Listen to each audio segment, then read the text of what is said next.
हमारे को यदि कमरे में वस्तु रखी हुई है लेकिन दिखाई नहीं दे रही, तो हम ये प्रयास करेंगे कि कैसे कोई दिया जले, बत्ती जले, टॉर्च जले, माचिस जले, कोई ऐसा साधन बताएं जिससे कि मैं उस वस्तु को देख सकूं। तो यदि परमात्मा ऐसी वस्तु है जिसको दूसरे के द्वारा प्रकाशित किया जा सकता है, तो मैं उस दिशा में खोज करूंगा, उस तत्व को पाने का प्रयास करूंगा जिसके होने पर मैं परमात्मा को देख सकूं। और यदि परमात्मा स्वयं प्रकाशित होता है, जैसे कि सूर्य प्रकाशित होता है, तो आप बताइए वो कहां है, मैं उसको देखूं, उसको जानूं। आप कह रहे हैं कि ये तत्व वही तत्व, यही वह तत्व है, लेकिन मेरे को तो दिखाई नहीं दे रहा। तो एक बालक के मन में अपने अनुभव के आधार पर जो संस्कार पड़े कि विद्यमान वस्तु दिखाई देती है, उसी तरह वो परमात्मा को भी तोल रहा है।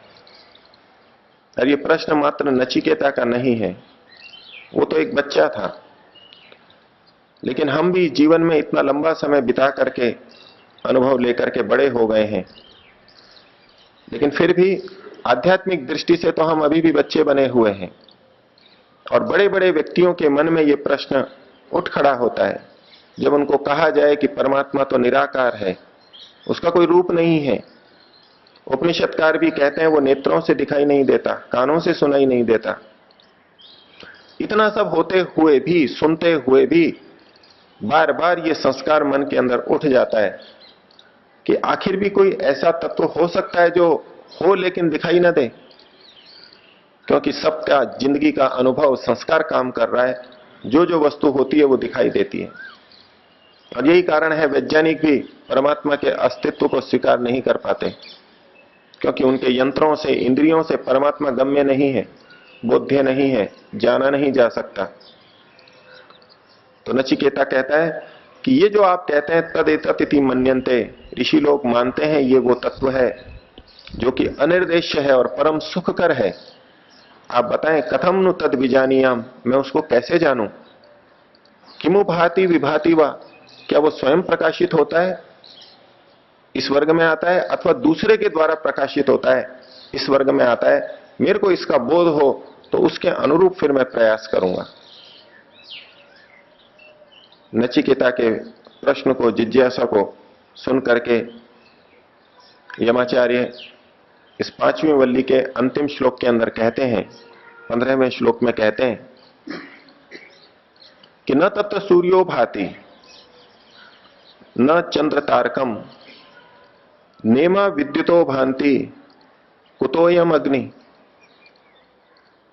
तमेव भांतम अनुभांति सर्वम तमेव भांतम अनुभाति सर्वम तस्य भाषा सर्वमिदम विभाति।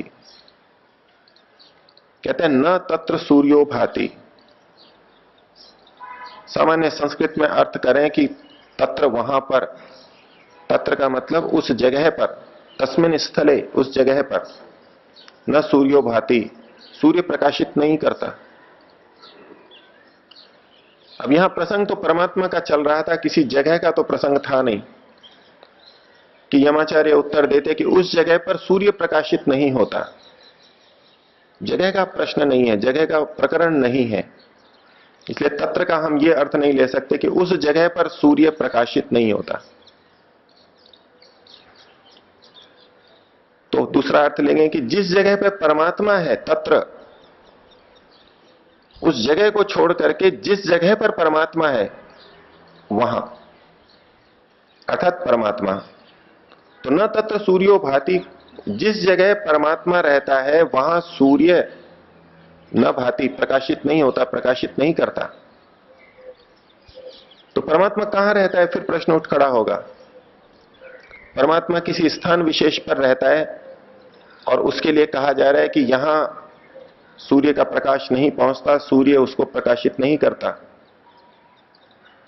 अंधेरी कोठड़ी के अंदर, जहां तहखाने के अंदर, कमरे के अंदर कमरा, कमरे के अंदर कमरा, ऐसी जगह बना दी जाए जहां कि सूर्य का प्रकाश न पहुंचता हो, ऐसी कोई जगह हो, उस जगह पर जहां की परमात्मा रहता है, न तत्र सूर्यो भाति, वहां सूर्य प्रकाश नहीं पहुंचा पाता। तो उपनिषदकार ने स्पष्ट कहा है, हम पहले देख चुके हैं, ईश्वर सर्वव्यापक है।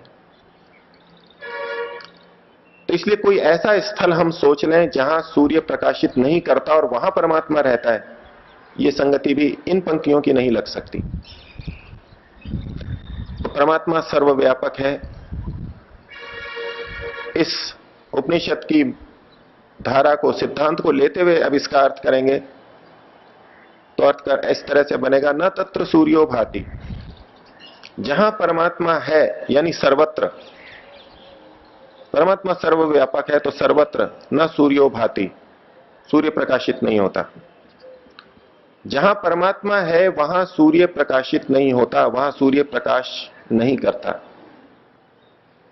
तो प्रश्न फिर खड़ा होगा कि सूर्य कहां प्रकाशित करता है? फिर सूर्य कहां है? सूर्य प्रकाश देता है इतना ठीक है, हम भी अनुभव करते हैं, और ईश्वर सर्वव्यापक भी है। तो सर्वव्यापक परमात्मा के बाहर कौन सी जगह है जहां की सूर्य प्रकाशित हो रहा है? तो यह अर्थ भी यहां संगत नहीं लग सकता कि जहां सर्वव्यापक परमात्मा है वहां सूर्य भी प्रकाशित नहीं होता। सूर्य तो परमात्मा के अंदर ही प्रकाशित हो रहा है। इस पंक्ति का फिर अर्थ हम इस रूप में लेंगे, न तत्र सूर्यो भाति। तत्र का मतलब तस्मिन विषय, उस विषय में। किस विषय में? ब्रह्म के विषय में, परमात्मा के विषय में, जिस विषय में नचिकेता ने प्रश्न किया। नचिकेता परमात्मा को देखना चाहता है, आंखों से देखना चाहता है। तो कहें कि उस पर, तत्र उस पर, उस विषय में, परमात्मा के विषय में ये सूर्य व्यर्थ है, ये सूर्य प्रकाशित नहीं करता। अगर सूर्य के माध्यम से हम परमात्मा को देखना चाहते हैं तो ये व्यर्थ है, परमात्मा को देखने की दृष्टि से ये सूर्य व्यर्थ है। भले ही संसार की वस्तुओं को देखने के लिए ये सूर्य सार्थक हो। तो कहा न तत्र सूर्यो भाति, ये सूर्य उस परमात्मा को प्रकाशित नहीं करता। कोई चीज कब प्रकाशित होती है? सूर्य के द्वारा। जब सूर्य का प्रकाश उस वस्तु के ऊपर पड़ता है और प्रकाश की किरणें लौट करके हमारे नेत्रों की तरफ आती हैं और हम उसको देख पाते हैं, अर्थात वो वस्तु दिखाई देती है हमें, नेत्रों के द्वारा वो वस्तु ग्राह्य होती है जो प्रकाश को प्रत्यावर्तित करती हो, लौटा देती हो। लेकिन परमात्मा वो तत्व है जो प्रकाश को प्रत्यावर्तित नहीं करता। प्रकाश तो उसके अंदर से होता हुआ परे चला जाता है, उसी के अंदर घूमता रहता है। परमात्मा प्रकाश को बाधित नहीं करता। हमको वो वस्तु दिखाई देती है जो प्रकाश को बाधित करती है, प्रकाश की कुछ किरणों को बाधित करती है, बाधित करके प्रत्यावर्तित करती है। तो इसलिए परमात्मा चूंकि निराकार है, प्रकाश को बाधित नहीं करता, इसलिए न तत्र सूर्यो भाति, सूर्य उस परमात्मा को प्रकाशित नहीं कर सकता, दिखा नहीं सकता। तो प्रकाश के तो और भी स्रोत हैं, उन स्रोतों का उल्लेख करते हुए भी यमाचार्य नचिकेता के मन की इस आशंका को निर्मूल करना चाहते हैं।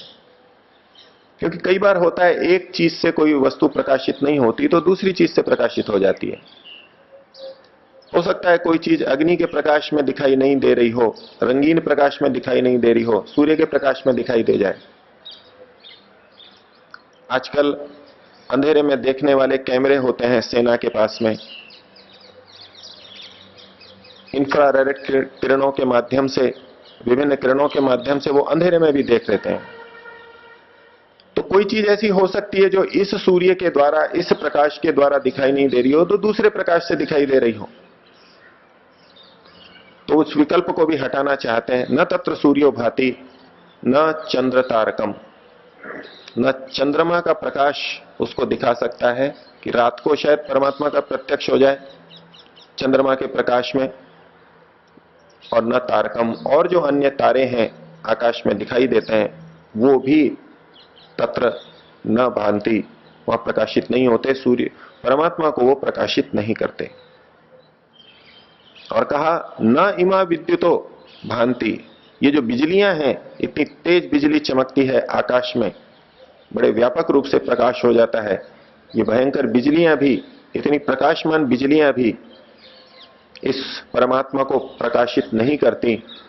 तो कहा कुतोयम अग्नि, ये जो अग्नि है, जो संसार में अग्नि है जिसका हम उपयोग करते हैं, इस अग्नि की तो बिसात ही क्या है, ये तो उस परमात्मा को दिखा ही कैसे सकती है। ये अग्नि जो हमारे घर में है, जिससे हम खाना पकाते हैं, छोटी सी दिखाई देती है। अगर संसार भर के सब घरों की अग्नि को इकट्ठा कर दिया जाए, सब भट्टियों की अग्नि को इकट्ठा कर दिया जाए एक साथ, तो बड़ा रौद्र रूप इकट्ठा हो जाएगा। इतनी अग्नि है ये, इतनी बड़ी अग्नि है, लेकिन सूर्य के सामने वो कुछ भी नहीं है। पृथ्वी भी अंदर से आग का गोला है, इतनी अग्नि इसके अंदर है, लावा है अंदर, लेकिन ये पृथ्वी भी अगर सूर्य में जाए तो इसका कुछ पता भी नहीं लगे, एक क्षण में पिघल करके वहीं पर ही विलीन हो जाए। इतना बड़ा सूर्य, तो उसकी तुलना में संसार की जितनी भी अग्नियां हैं वो सब मिलकर के भी कुछ नहीं है। तो ये जो छोटी सी अग्नि है, कुतोयम अग्नि, ये अग्नि तो परमात्मा को कैसे प्रकाशित कर सकती है। अर्थात परमात्मा इन किसी भी तत्वों के द्वारा प्रकाशित नहीं होता, नहीं हो सकता। और व्यक्ति परमात्मा को देखने के लिए इधर उधर अलग अलग जगह पे घूमता रहता है। शायद यहां परमात्मा के दर्शन हो जाएं, शायद यहां परमात्मा के दर्शन हो जाएं। जो भावना नचिकेता के मन में बैठी हुई थी वो आज भी व्यापक वर्ग रूप से बड़े वर्ग में विद्यमान है, और व्यक्ति आंखों से परमात्मा को देखने के लिए लालायित रहता है, उसी रूप में परमात्मा का चिंतन भी करता है। तो यमाचार्य कह रहे हैं कि नहीं, ये सूर्य चंद्र तारे, ये किसी के प्रकाश में परमात्मा नहीं दिख सकता। और इसका दूसरा तात्पर्य भी है कि जो चीज सूर्य के प्रकाश में दिखाई दे रही है, चंद्रमा और तारों के प्रकाश में दिखाई दे रही है, विद्युत और अग्नि के प्रकाश में दिखाई दे रही है, जो तत्व इन प्रकाश में दिखाई दे रहा है वो परमात्मा नहीं हो सकता। ये निश्चय भी साथ में हम ले सकते हैं। फिर कहा कि परमात्मा तो इनसे क्या प्रकाशित होगा, ये परमात्मा ही तो इन सबको प्रकाशित कर रहा है। इन साधनों की सामर्थ्य नहीं कि वो परमात्मा को प्रकाशित कर सके, लेकिन परमात्मा इनको प्रकाशित कर रहा है। परमात्मा इन सबको दिखा रहा है, जना रहा है। परमात्मा की अनंत सामर्थ्य को बताते हुए कहा, तमेव भांतम अनुभाति सर्वम। परमात्मा जब प्रकाशित होता है, उस प्रकाशित होते हुए परमात्मा के पीछे पीछे ही, उसके बाद ही अनुभाति सर्वम, ये जो सारा का सारा है, सूर्य चंद्र आदि, ये भी प्रकाशित होते हैं। हम जो संस्कृत का सामान्य अर्थ इन वाक्यों से लेंगे तो ये होगा कि परमात्मा के प्रकाशित होने पर ही, परमात्मा के प्रकाशित होते हुए ही उसके पीछे पीछे ये सारे तत्व सूर्य आदि प्रकाशित हो रहे हैं। तमेव भांतम अनुभाति सर्वम। और आगे कहा, तस्य भाषा सर्वमिदं विभाति। उसी की दीप्ति से, उसी की भास से, उसी के द्वारा, उसी के प्रकाश से सर्वमिदं विभाति, ये सारा का सारा संसार प्रकाशित होता है, ये सारा का सारा प्रकाशित हो रहा है। तो नचिकेता कहें या कोई भी आज के व्यक्ति को कहें, उसके मन में सहज प्रश्न उपस्थित होगा कि ठीक है, परमात्मा ऐसा तत्व है जिसको सूर्य प्रकाशित नहीं करता, लेकिन वो तत्व तो बताया जा रहा है जो इस सूर्य को भी प्रकाशित कर रहा है। तो जब हमको सूर्य दिखाई दे जाता है, चंद्रमा दिखाई दे जाता है, तो फिर जो इनको प्रकाशित कर रहा है वो क्यों नहीं दिखाई दे जाता? वो इससे भी बड़ा होना चाहिए, इससे भी बड़ा होना चाहिए, इससे भी व्यापक प्रकाश वाला होना चाहिए। और एक तरफ परमात्मा को सर्वव्यापक माना गया है, तो परमात्मा सर्वव्यापक है और इतने प्रकाश वाला है, तो संसार में कहीं भी अंधेरा नहीं होना चाहिए, कभी रात्रि नहीं होनी चाहिए, कहीं कोई छाया नहीं होनी चाहिए, सब जगह प्रकाश ही प्रकाश होना चाहिए। लेकिन ये हमारा प्रत्यक्ष है कि यहां संसार में रात्रि भी होती है, कमरे के अंदर कोठड़ी में अंधेरा भी होता है। तो यमाचार्य का जो तात्पर्य वो इस अर्थ में नहीं है कि परमात्मा सूर्य की तरह प्रकाशित होता है, सूर्य की तरह प्रकाश वाला है। परमात्मा प्रकाश देने की सामर्थ्य रखता है, संसार के वस्तुओं को प्रकाशित करने की, प्रकट करने की सामर्थ्य रखता है, इसी रूप में वो प्रकाशित है। तो तमेव भांतम अनुभाति सर्वम, परमात्मा जब प्रकट होता है, अपने सृष्टि निर्माण के रूप, निर्माणकर्ता के रूप में अपने को प्रकट करता है, तभी सर्वम अनुभाति, ये सारा उसके बाद ही प्रकाशित होता है। और तस्य भाषा सर्वमिदम विभाति, परमात्मा के प्रकट होने पर ही, परमात्मा के द्वारा अपने स्वरूप को, अपने कर्तृत्व को दिखाने के बाद ही ये सारे संसार की वस्तुएं रचना में आती हैं। इसलिए ये चीजें परमात्मा को दिखा नहीं सकती। हाँ, परमात्मा के जानने के बाद इन सबको हम और अच्छी तरह जान सकते हैं। तो यमाचार्य का इस श्लोक में नचिकेता के लिए और हम सब के लिए यही उपदेश है कि हम परमात्मा को इन चर्म चक्षुओं से देखने का प्रयास न करें। चर्म चक्षुओं से देखते हुए अपने को भटकाते न रहें, परमात्मा को देखने के लिए व्यर्थ समय न गवाएं। अपने अंतःकरण को शुद्ध करें, साधना का जो तत्व है, योग साधना है, उसको करें और अपने अंतर चक्षुओं से आत्मा के द्वारा, आत्मा में स्थित उस निराकार परमात्मा को हम प्रत्यक्ष करें। आज का विषय यहीं तक रखते हैं। 3 बार ओम का उच्चारण करेंगे और ईश्वर से प्रार्थना करेंगे कि यदि पिछले संस्कार वशात मैं आपको चर्म चक्षुओं से देखने की ओर बढ़ूं, उस ओर प्रयासशील हूं, तो मुझे जागरूक करना। मैं उस विचारधारा से हटके अपने को शुद्ध ज्ञान में रख सकूं। निराकार आपको निराकार रूप में ही स्वीकार करूं, आत्मा के द्वारा आपके आनंद को पा सकूं।